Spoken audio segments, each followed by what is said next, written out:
Assalamualaikum warahmatullahi wabarakatuh. Perkenalkan, nama saya Maliatur Rohmah. Saya kelas 1D khusus. Di sini saya akan membahas tentang sejarah peradaban Islam pada masa Nabi Muhammad SAW beserta pada Khulafaur Rasyidin. Langsung saja, poin yang pertama yang saya akan bahas tentang sejarah peradaban Islam. Dan yang kedua adalah poin pada masa Khulafaur Rasyidin. Langsung saja, sejarah peradaban Islam yaitu di mana Rasulullah mempunyai strategi-strategi tertentu, yaitu mempunyai 3 strategi dalam berdakwah. Yang pertama adalah dakwah secara sembunyi-sembunyi. Yang kedua adalah berdakwah secara terang-terangan. Dan yang ketiga adalah dakwah di luar Mekah. Langsung saja, yang pertama adalah dakwah secara sembunyi-sembunyi. Jadi, awal mulanya Rasulullah menyampaikan Islam pada orang yang paling dekat. Contohnya seperti kepada keluarganya serta para sahabat-sahabatnya. Dan mereka sahabatnya dijuluki sebagai as-sabiqul awwalun, yang artinya terdahulu dan yang pertama masuk Islam.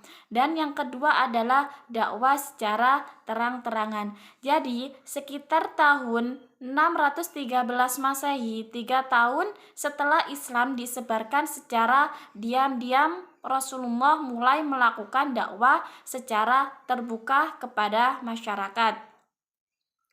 Respon yang diterima sangat keras pada waktu itu di Mekah.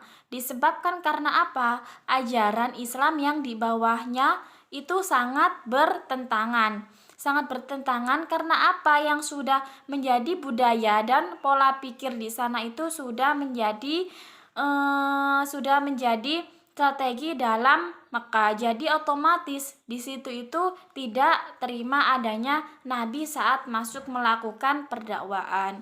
Yang ketiga adalah dakwah di luar Mekah. Pada waktu itu Nabi itu berdakwah di luar Mekah karena keadaan yang sangat mendesak, tekanan-tekanan di sana itu tidak memungkinkan. Lalu Rasulullah memerintahkan kepada kaumnya agar hijrah, yaitu pindah dan berdakwah Islam ke Abasyah.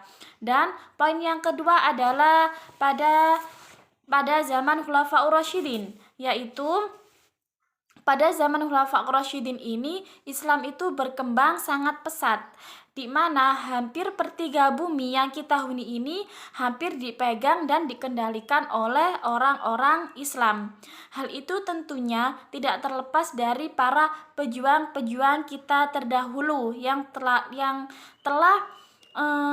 memberikan harga diri serta memberikan semangatnya, berjuangnya untuk negara Islam ini, serta dalam memperjuangkan dan kegigihan ini dan menyebarkan agama-agama Islam. Sebagai agama tauhid yang diridhoi, perkembangan Islam pada zaman inilah yang merupakan titik pula perubahan peradaban ke arah yang lebih maju. Maka tidak heran para sejarawan ini mencatat bahwa Islam pada zaman Nabi Muhammad SAW dan Khulafaur Rasyidin merupakan Islam yang luar biasa pengaruhnya.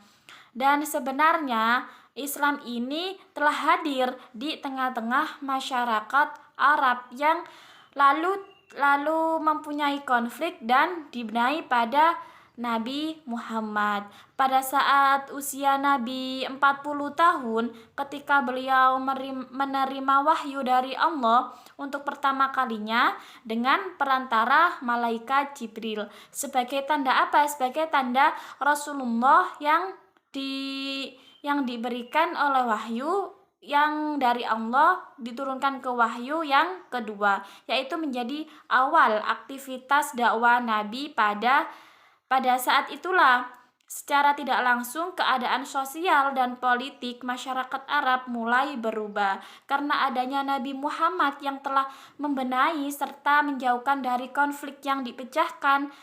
Indonesia menjadi lebih maju, yaitu mulai berkembang. Pada itulah semua pemerintahan berubah dengan baik dan pesat.